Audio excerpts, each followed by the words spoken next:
10시 시황 체크인 들어갑니다. 간밤 미국장에서는 연준의 긴축과 경기에 대한 우려감 속에 3대 지수가 0.5에서 0.7% 하락세 기록했습니다.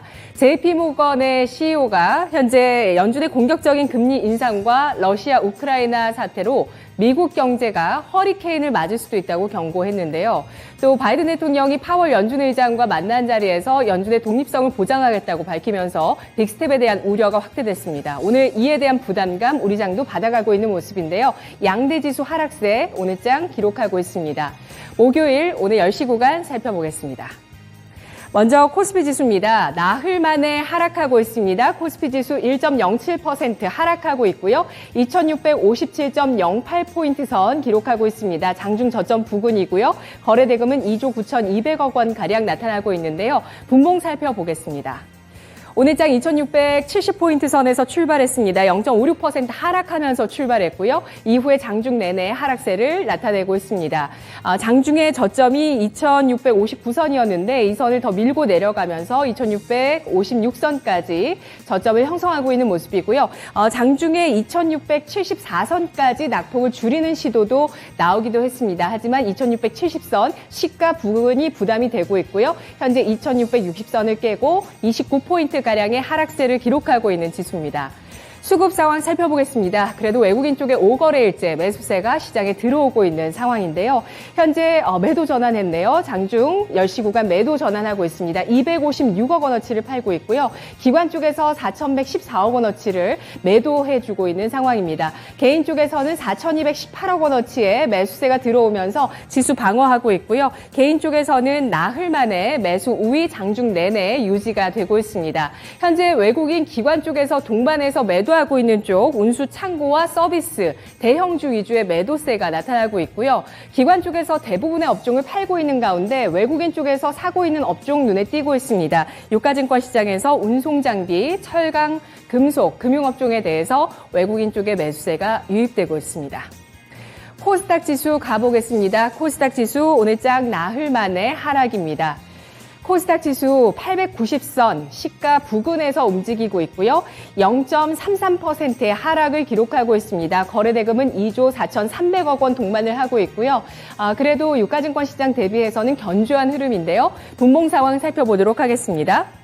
0.32%가 하락하면서 코스닥 890선에서 출발을 했습니다. 이후에 장중에 888선까지 밀려 내려가기도 했고 892선의 고점을 형성하기도 하면서 장중 내내 하락하는 가운데 좁은 범위에서 움직이고 있습니다. 그래도 라운드 넘버 그리고 시가인 890선을 지키려는 움직임 나오고 있고요. 3포인트가량의 하락세입니다. 수급 상황 살펴보겠습니다. 코스닥 시장에서 현재 외국인 쪽에서 기관 쪽에서 이틀째 매도세를 가리키고 있습니다. 540억 원, 117억 원어치를 팔고 있고요. 개인 쪽에서는 656억 원어치의 순매수세 들어오면서 개인 쪽에 이틀째 순매수 나타나고 있습니다. 오늘 시장의 특징 함께 살펴보시죠. 신재생 에너지주가 이틀째 강세를 띠고 있습니다. 유럽연합이 지난달 30일 정상회의를 열고 올해 말까지 러시아의 EU 석유 수출 금지 조치에 합의했습니다. 러시아산 원유 수입의 90%가량을 수입 금지하는 조치에 대해서 합의하게 되면서 관련한 신재생 에너지 수요 증가 기대감 나오고 있는 상황인데요. 뿐만 아니라 EU 집행위원회에서는 지난달 18일에 2030년 재생에너지 목표치를 지난해 제시했었던 40%에서 45%로 상향 조정하기도 했습니다. 러시아 쪽에서 이런 전쟁을 일으키게 되면서 에너지 안보 불안이 커지게 되자 에너지 독립과 탄소 중립 이 두 마리 토끼를 잡겠다는 것이 유럽연합 쪽의 움직임인데요. 관련한 종목군들 오늘장도 대체로 상승을 기록하고 있습니다. 다만 종목별로 쏠림이 나오고 있습니다. 태양광주 가운데 SDN이 1.8%로 상승 탄력이 좀 크게 둔화됐고요. OCI와 한화솔루션은 소폭의 하락, 약보합권의 움직임입니다. 현대에너지솔루션의 매기가 몰리면서 4.7%의 상승, 35,500원 선이고요. 신성 ENG 1.3%의 상승을 기록하고 있습니다. 풍력주 가운데서 쏠림은 더욱더 심한 편인데요. CS 베어링 윗꼬리를 달고 있지만 6%까지 강세를 띠고 있는 상황이고요. CS 윈드가 0.7% 하락입니다. 유니슨과 동국 SNC 0.3에서 1.5%까지 상승하고 있습니다. 지난 화요일장의 장 후반의 원전주의 탄력이 좀 돋보였는데요. 오늘장 서전 기전 6% 상승이고요. 두산 에너빌리티 1.9%의 하락세를 나타내고 있습니다. 에너토크, BHI, 보성파워텍, 우리기술, 삼형 엠텍 같은 종목들이 1%에서 2% 상승하고 있고요. 신재생에너지와 전기차 쪽으로 신사업을 펼쳐나가는 LS 오늘 주가 1.2% 오르면서 66,800원 선에 거래되고 있습니다. 두 번째 특징 살펴보겠습니다. 사료주가 또다시 크게 움직이고 있습니다. 러시아가 식량을 무기로 대러 제재 해제를 요구하고 있습니다. 러시아 푸틴 대통령이 서방 국가들이 대러 제재를 해제할 경우에 식량과 비료를 수출할 준비가 되어 있다라고 발언했습니다. 러시아 측은 이 서방 국가들의 현명하지 못한 정책들로 인해서 식량 위기가 발생했다면서 반러 제재가 해제된다면 러시아가 상당량의 비료와 농산물을 수출하겠다는 입장을 밝히고 있는데요. 하지만 우크라이나 쪽에서는 지금 러시아가 항구를 봉쇄하면서 우크라이나 곡물 수출에 어려움을 겪고 있는 상황입니다. 이에 따라서 글로벌 곡물의 수급에 대한 차질 우려가 계속되고 있는 상황이고요. 앞서서 4월의 소식을 보셨겠지만 전 세계 4대 곡창지대가 전쟁과 기후변화로 인해서 파종 시기를 놓쳤다는 점에서 올해 에그플레이션에 대한 우려감은 계속되고 있는데요. 사료주 가운데서 현대사료가 11%까지 강세를 띠고 있고요. 한일사료 2.77% 오른 9,300원 선, 대주산업과 미래생명자원 1%에서 3%가량의 상승, 팜스토리가 소폭의 상승 전환했고요. KC피드는 1%가량의 하락이 유지되고 있습니다. 마지막으로 세 번째 특징 살펴보겠습니다. 오늘 유상증자 전환사채, 무상증자 권리락 소식 보도록 할 텐데요. 특히 리오프닝주 가운데서 유상증자와 시비 발행이 주가에 부담을 주고 있는 모습이 역력하게 눈에 띄고 있습니다. 먼저 에어부산인데요. 2,001억 원 규모의 유상증자 결정 소식이 나왔습니다. 유상증자뿐만 아니라 무상감자까지 실시하게 되면서 에어부산의 주가 희석에 대한 우려감 나오고 있고요. 12.76%가 하락한 1,910원 선에 주가 거래되고 있습니다. 중앙 D&M은 최대 주주 대상의 유상증자 발행 소식에 따라서 자본 유입에 대한 기대감 나오고 있고요. 윗꼬리를 좀 길게 달고 있습니다. 장중에 17%까지 탄력을 보이다가 현재는 5.7% 오름세 872원 선에서 거래되고 있습니다. CJCGV입니다. 전환사채 발행 소식이 나오면서 주가 2거래일째 부담을 받는데요. 4천억 원 규모의 전환사채 12 발행입니다. 이것을 가지고 채무 상황과 운영 자금의 조달을 위해서 12 발행을 한다고 합니다. CJCGV 2.7% 하락한 26,900원 선이고요. 마지막으로 무상증자 권리락으로 노터스가 이틀 연속의 상한가 13,000원, 모트렉스는 오늘 무상증자 권리락 시행됩니다. 이에 따라서 주가 12.6%까지 강세를 띠고 있습니다. 오늘 장 어떻게 보는 게 좋을까요? 신한금융투자 연결해 보겠습니다. 신명재 부지점장입니다. 안녕하십니까? 네, 안녕하세요. 네, 오늘 시장 하락세인데요. 어떻게 보시는지 한마디 전해주시죠. 네, 요즘에는 빅마우스들의 발언이 가장 중요한 것 같습니다. 아무래도 좀 대형 증권회사의 CEO의 발언이라든지 아니면은 의장의 이야기들 이런 것들이 시장을 좀 이끌고 있는 그런 느낌을 많이 받고 있고요. 특히나 JP모간 CEO가 경제에 닥친 허리케인에 대비하자 이런 표현을 쓰게 되었습니다. 지금은 잔잔한 정도의 조정이다라고 이제 보는 것 같고요. 좀 더 큰 폭풍이 있을 것이다라는 멘트 때문에 나스닥 지수 같은 경우도 하락하면서 시장을 마감하게 되었습니다.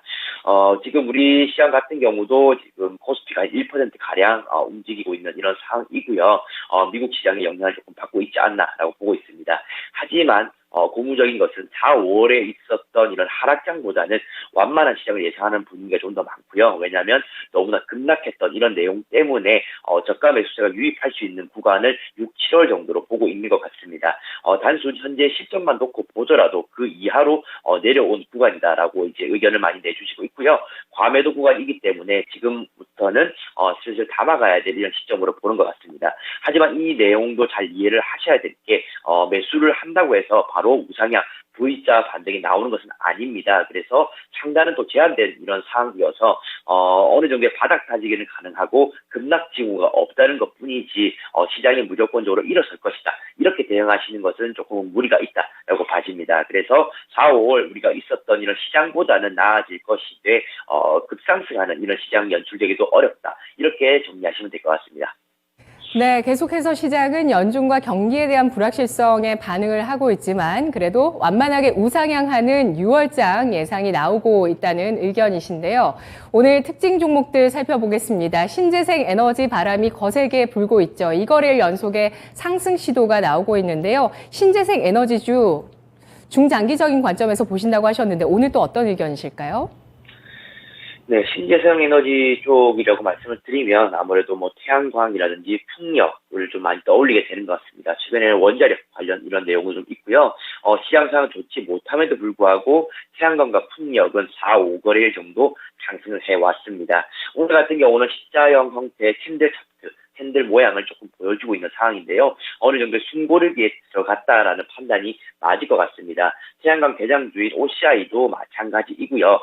전일에 있었던 그런 십자형 형태를 오늘도 이어가고 있는 이런 모습입니다. 보통 이런 차트 모양에서는 매수세와 또는 모멘텀 기다린다라는 이제 표현이 맞을 것 같고요. 지금 풍력 같은 경우도 마찬가지 접근인 것 같습니다. 유럽연합에서 이런 친환경에 대한 투자 나타낸다. 그런 내용들은 다 이제 반영이 된 것 같고요.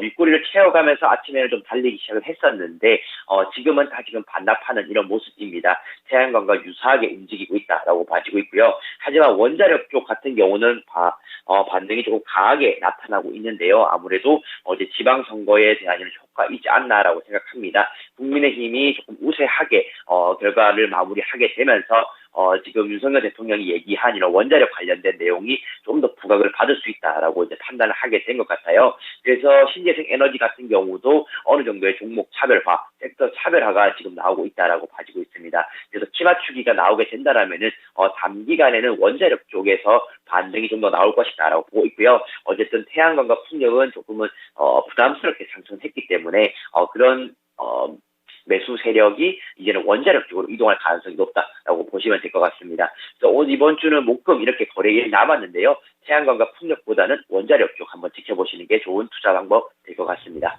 네, 단기적으로 원자력의 키 맞추기 현상을 주목해 주셨습니다. 지방선거 효과로 전거래일과 오늘장의 강세에 눈에 띈다는 분석이었습니다. 두 번째 종목군 살펴볼게요. 사료주인데요. 꺼지지 않고 계속해서 시장에 주목을 받습니다. 조정을 받으면서 이후의 방향성에 대해서 많은 주목을 하고 계실 텐데 접근 가능하다고 보실까요?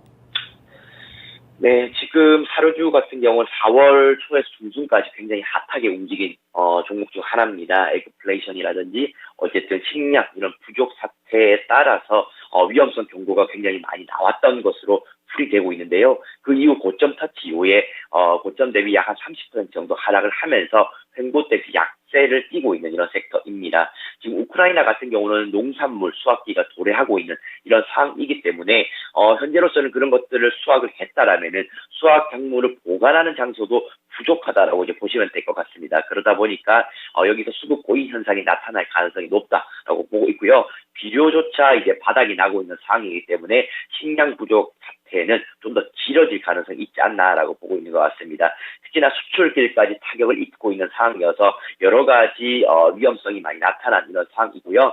여기서 움직이고 있는 종목들 같은 경우는 현대사료와 한일사료를 오늘 확인할 수가 있는 것 같습니다. 그나마 현대사료가 대장주 역할을 하면서 종고점 부분까지 회복하는 이런 모습을 보여주고 있고요. 이런 차트 모양은 좀 더 긍정적으로 봐지는 것 같습니다. 어쨌든 한 달 이상 이제 횡보를 했지만 방향성이 아래쪽으로 흘러가지 않고 위쪽으로 다시금 고개를 내민다는 것은 사료 종목들이 한 번 더 점프업을 할 수 있는 그런 상황이 나오지 않을까라고 생각하고 있고요. 그 뒤를 이어서 뭐 한일사료라든지 기타 종목들 많이 올라오고 있지만은 어쨌든 대장주만 살아나는 이런 성향이 나올 것 같습니다. 좀 고려산업 같은 경우도 12,000원대 거의 부근까지 올라갔다가 7,000원까지 하락을 했어요. 어떻게 보면 회복을 많이 했다라고 볼 수 있지만은 10,000원이나 11,000원 부근에 있으신 분들은 굉장히 좀 심리가 많이 위축되어 있는 이런 상황이실 것 같습니다. 그래서 사료주 굳이 매매를 하시겠다고 한다면은 현대사료 이 종목 한 개만 놓고 보시는 게 좋지 않겠나라고 보고 있고요. 이 종목이 최근 고점 뚫지 못한다라면은 다른 2, 3등주들도 다시 내려앉을 이런 상황이 될 것 같아요. 그래서 식량에 대한 이런 위기 이미 시장에서는 다 알고 있는 상황이기 때문에 새로운 형태로 해석되지 않는 이상은 좀 파격적인 상승은 좀 어렵지 않겠나라고 의견 드리고 싶습니다. 알겠습니다. 대장주인 현대사료가 전고점을 넘기 위해서는 어쩌면 새로운 재료가 필요할지도 모르겠네요. 식량 위기 하반기에 도래한다는 점은 모두가 알고 있는 사실이라는 점에서 앞으로 방향성에 대해서는 확인해보고 대응하자는 전략을 주셨습니다. 마지막으로 유상증자와 전환사채, 무상증자 권리락 이런 이슈들이 시장을 또 장악하고 있는데요. 관련주 어떻게 봐야 될까요? 네, 대부분 유상증자 지금 하고 있는 기업들 자금 확충에 나서고 있는 상황입니다. 코로나 겪으면서 재무제표 굉장히 안 좋아졌고요. 돈이 많이 필요해진 이런 상황으로 풀이됩니다. 에어부산 같은 경우는 2천억 규모 유상증자 소식하면서 급락하기 시작을 했고요. 어쨌든 일반적인 이런 유상증자이기 때문에 돈이 그만큼 많이 필요한가에 대해서 이제 의심이 실제로 현실화됐다라고 이제 보시면 될 것 같습니다. 이런 차트 모양 같은 경우는 추가적인 약세를 이끌어낼 수 있기 때문에 매입하시는 거는 조심하셔야 된다라고 말씀드리고 싶고요. 그 반면에 중앙 DNM 같은 경우는 제3자 배정 형태의 유상증자입니다. 아마 공부를 해보시면 아시겠지만 일반 증자와는 좀 다른 형태이기 때문에 시장에서는 좀 더 긍정적으로 받아들이고 있는 이런 모습이다라고 보고 있고요. 하지만 시총이 너무 작기 때문에 저 또한 이제 접근하시는 거는 좀 자제하시는 게 좋지 않겠나라고 보고 있습니다. 그리고 CJ CGV 같은 경우는 전환사채 4천억 규모의 이제 를 발행을 하게 되는데 규모 자체가 매우 크게 발행이 되었습니다. 아무리 1조 회사이지만은 4천억 규모 같은 경우는 어쨌든 40% 가량 되는 규모인 것 같아요. 그래서 시장에서는 약세로 지금 받아들이고 있는 이런 상황이고 어쨌든 지금 자금이 부족하다는 거 어떻게 보면은 좋게 해석할 수 있는 부분이에요. 이렇게 공격적으로 자금을 조달해서 기업을 회생시키려는 움직임이기 때문에 하지만 지금 단기적으로 봤을 때는 에어부산, 중앙 DNM, CJ CGV는 접근하시면 안 되는 그런 재료로 생각하시면 좋을 것 같습니다. 네, 알겠습니다. 단기적으로는 접근 금지고요. 다만 CJ CGV는 또 어떤 흐름을 이어갈지는 추가적인 소식을 잘 고려해 보겠습니다. 칸 영화제 효과로 또 부각됐었던 종목이기도 한데요. 중립적인 관점에서 보자는 의견이었습니다. 마지막으로 오늘 6월의 첫 거래일에 완만한 시장의 우상향을 내다보면서 어떤 종목을 봐야 될지 추천주 알아볼까요? 네, 저 같은 경우는 2차 전지 쪽만 조금 긍정적으로 보고 있습니다. 오늘은 솔루스 첨단 소재 한번 말씀드리도록 하고요. 하반기부터 이제 전지박 부분에 이런 흑자가 예상되고 있는 상황입니다. 테슬라 모멘텀으로 인해서 반등할 것으로 예상을 하고 있고요. 4680 원통형 배터리 모멘텀입니다.